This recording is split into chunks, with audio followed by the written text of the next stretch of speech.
नमस्कार आप सबको। मैं रीट भर्ती के बारे में बात करूंगा आज, पेपर लीक के बारे में। जुबां खोलें तो क्या बोलें, जुबां खोलें तो क्या बोलें, अनुमान रहे तो अच्छा है। अपने अपने कर्तव्यों का भान रहे तो अच्छा है। जान पहचान तो ठीक, मगर पहले खुद की खुद से पहचान रहे तो अच्छा है। पहले खुद की खुद से पहचान रहे तो अच्छा है। मांझी तेरी कश्ती के तलबदार बहुत हैं, मांझी तेरी कश्ती के तलबदार बहुत हैं। कुछ इस पार तो कुछ उस पार बहुत हैं, कुछ इस पार तो कुछ उस पार बहुत हैं। जहाँ खोली है आपने शीशे की दुकान, वहाँ पत्थर के खरीदार बहुत हैं। रीट भर्ती पर मैं राहत इंदौरी साहब की कुछ गज़ल के लाइनों से अपनी बात कहना चाहूँगा आज, जो इस रीट भर्ती विवाद पर बिल्कुल सटीक बैठती हैं। जितने अपने थे सब पराए थे, जितने अपने थे सब पराए थे। हम हवा को गले लगाए थे, हम हवा को गले लगाए थे। जितनी कस्में थी सब शर्मिंदा थी, जितनी कस्में थी सब शर्मिंदा थी। जितने वादे थे सर झुकाए थे, जितने वादे थे सर झुकाए थे। जितने आंसू थे, जितने आंसू थे सब बेगाने थे। सभी किताबें पढ़ी पढ़ाई, सारे किस्से सुने सुनाए थे। सभी किताबें पढ़ी पढ़ाई, सारे किस्से सुने सुनाए थे। एक बंजर जमीन के सीने में मैंने कुछ आसमान उगाए थे, एक बंजर जमीन के सीने में मैंने कुछ आसमान उगाए थे। दो घूंट प्यास की खातिर, दो घूंट प्यास की खातिर हम उम्र भर धूप में नहाए थे। दो घूंट प्यास की खातिर हम उम्र भर धूप में नहाए थे। हाशिए पर खड़े हैं हम, हाशिए पर खड़े हैं हम, हमने खुद हाशिए बनाए हैं। हाशिए पर खड़े हैं हम, हमने खुद हाशिए। कार्ल मार्क्स ने कहा था कि दुनिया के मजदूरों एक हो जाओ। काफ़ी समय पहले कार्ल मार्क्स महोदय ने कहा था कि दुनिया के मजदूरों एक हो जाओ और उस पूंजीवादी व्यवस्था को उखाड़ फेंको। बेरोजगार भाइयों, एक हो जाओ। राजस्थान में लगभग 25 लाख के आसपास बेरोजगार है। ये बड़े शर्म की बात है सरकारों के लिए। सरकारें क्या कर रही हैं? पूरा गोलमोल मामला चल रहा है, एक राजनीति होती रहती है। ऊपर से वैकेंसियां निकलती हैं, ऊंट के मुंह में जीरा। और उन वैकेंसियों में भी धांधली। आप रीट पेपर कोई ले लीजिए, अब इसमें कौन जिम्मेदार है? बोर्ड अध्यक्ष ने कहा है कि बिना राजनीतिक संरक्षण के पेपर लीक नहीं हो सकता। इसका मतलब मामला साफ है कि राजनीतिक संरक्षण में ही पेपर लीक हुआ है। एक प्राचीन कहावत है, गांव में लोग कहते हैं कि जब राजा ही चोरी करे तो न्याय किसके पास जाए। हम अपना रोना किसके पास रोएं? बोर्ड अध्यक्ष को बर्खास्त किया गया, अन्य लोगों को बर्खास्त किया गया, इसको बर्खास्त किया गया, उसको बर्खास्त किया गया, ये कर देंगे वो कर देंगे।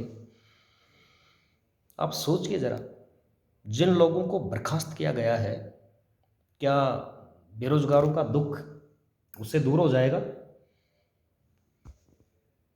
उन लोगों ने राजनीतिक संरक्षण में मोटी मलाई खाई है, मोटी मलाई। और मोटी मलाई खा करके अब उनको बर्खास्त किया जा रहा है। चोर चोर मौसेरे भाई। हाथी के दांत खाने के और दिखाने के और होते हैं। क्या व्यवस्था आ गई है हमारी? इतना बड़ा घोटाला, सरकार एक भर्ती परीक्षा अच्छे से नहीं करा सकती, इससे ज़्यादा और क्या हो सकता है? इस गड़बड़ झाले में पूरा सरकारी अमला जिम्मेदार है। आप लोग भी अपनी राय दीजिए। क्या हमारी व्यवस्थाएं इतनी चाक चौबंद नहीं है कि उनमें परिंदा तक पर नहीं मार सकता? ये सब मिली भगत का खेल है। आप आरएस भर्ती में देख लीजिए, पटवार में देख लीजिए, रीट में देख लीजिए, और मित्रों मैं कहूँगा फर्स्ट ग्रेड में देख लीजिए। पिछली से पिछली जो फर्स्ट ग्रेड हुई थी, उस फर्स्ट ग्रेड में फर्स्ट पेपर में लगभग 18 क्वेश्चन डिलीट हुए थे, लगभग 18 क्वेश्चन डिलीट। क्या पेपर बनाने वाले एक्सपर्ट पागल हैं? क्या उन्हें पेपर नहीं बनाना आता कि पहले प्रश्न बना दो, फिर उनको डिलीट कर दो, फिर कोर्ट में चली जाएगी भर्ती, फिर रिट लग जाएगी उसके ऊपर। सरकार के पास कोई अच्छा एक्सपर्ट नहीं है जिससे एक भी प्रश्न अगर पेपर से डिलीट होता है तो क्या उसके ऊपर कार्रवाई नहीं होनी चाहिए कि उसने गलत क्वेश्चन पेपर में डाला है? या तो वो सरकार के इशारे पर काम कर रहे हैं, या उनको पेपर बनाना नहीं आता, या तो वो बहुत पागल हैं या बहुत शातिर हैं। वो पागल तो नहीं है, बहुत शातिर है वो। क्या मतलब है 18 प्रश्न डिलीट हो रहे हैं? किसी भर्ती में 17 क्वेश्चन, किसी में 5 क्वेश्चन, किसी में 20 क्वेश्चन। हद हो गई यार। क्या कर रही है सरकार? पेपर में 100-200 क्वेश्चन आप अच्छे से नहीं बना सकते, अलग अलग विषयों के आपके पास अच्छे से अच्छे एक्सपर्ट हैं, फिर उनकी मदद क्यों नहीं लेते आप? या फिर जो एक्सपर्ट पेपर में गलत क्वेश्चन डालता है, जिसके क्वेश्चन डिलीट होते हैं, जिनके ऊपर रिट लगती है, क्यों ना उसके ऊपर कार्रवाई हो, जिससे आगे के लिए मैसेज जाए। क्यों ना उनके वेतन भत्तों में कटौती की जाए गलत क्वेश्चन के लिए। पर एक्सपर्ट भी क्वेश्चन अगर गलत करते हैं, या तो उनकी मजबूरी है या राजनीतिक इशारा है, कोई ना कोई कारण जरूर है। पटवार में देख लीजिए आप, नॉर्मलाइजेशन कर दिया साहब, घोड़े गधे सब बराबर कर दिए। बराबर करने के लिए किसी का सर काट दिया, किसी के पैर काट दिए, किसी के 15 नंबर घट गए, किसी के 20 नंबर घट गए, किसी के बढ़ गए। सरल पेपर बनाने वाले भी आप हैं, कठिन पेपर बनाने वाले भी आप हैं। कौन सा पेपर कठिन है, कौन सा सरल है, ये साबित करने वाले भी आप हैं। फिर नॉर्मलाइजेशन किस बात का? किस बात का नॉर्मलाइजेशन कर रहे हैं आप? कठिन और सरल पेपर बनाने वाले एक्सपर्ट कहीं बाहर से आए थे क्या? कोई विदेशी बना रहा था क्या? या तो आप दोनों पेपर कठिन बनाओ या दोनों पेपर सरल बनाओ, जिससे पढ़ने वाले को, तैयारी करने वाले को नुकसान ना हो। कितनी शर्म की बात है आप लोगों के लिए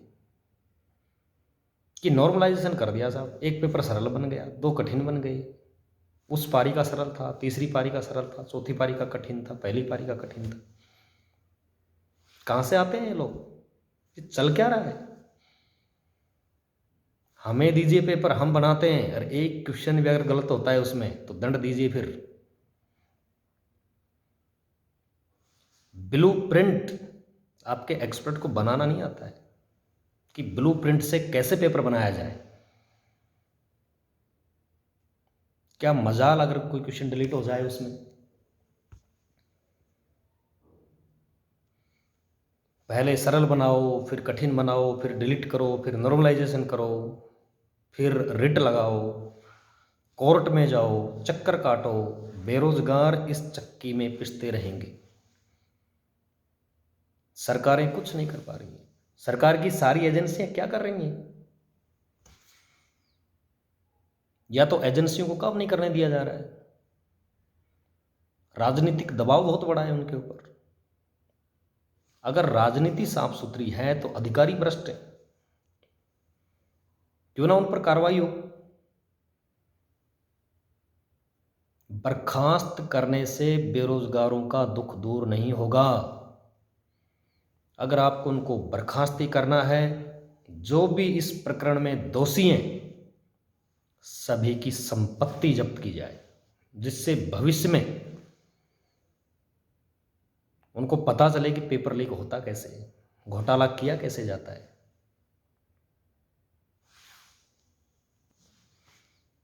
हमारे पास पेपर लीक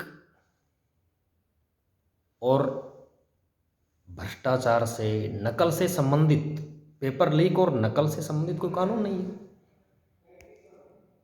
हम कब कानून बनाएंगे?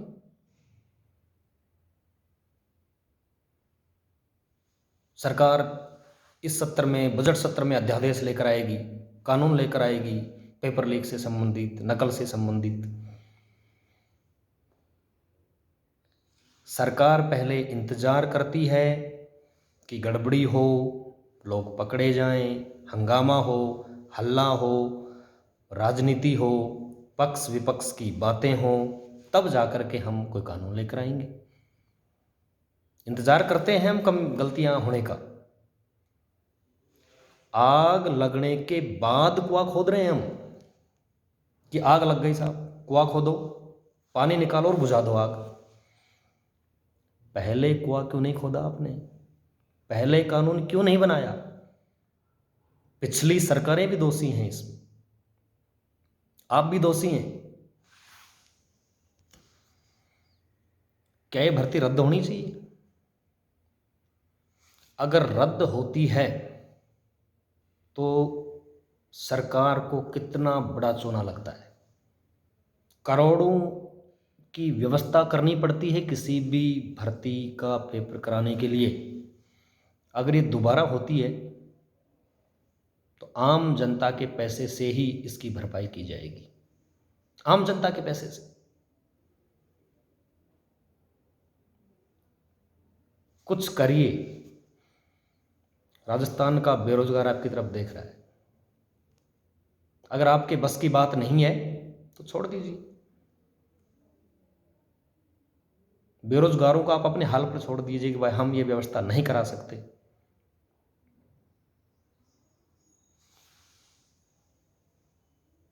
धन्यवाद बहुत बहुत। कम से कम आगे की भर्तियों में ऐसा ना हो, कोई क्वेश्चन डिलीट ना हो पेपर का, किसी परीक्षा में नॉर्मलाइजेशन के नाम पर घपला ना हो, ऐसी व्यवस्था कीजिए। एक्सपर्ट नहीं है तो एक्सपर्ट हायर कीजिए। जिस किसी एक्सपर्ट के क्वेश्चन डिलीट होते हैं, गलत होते हैं, रिट लगती है, अगर वो दोषी साबित होता है तो उस पर कार्रवाई करो, उसके वेतन कटौती करो। सरकार मोटा पैसा खर्च करती है उनके पेपर बनाने पर।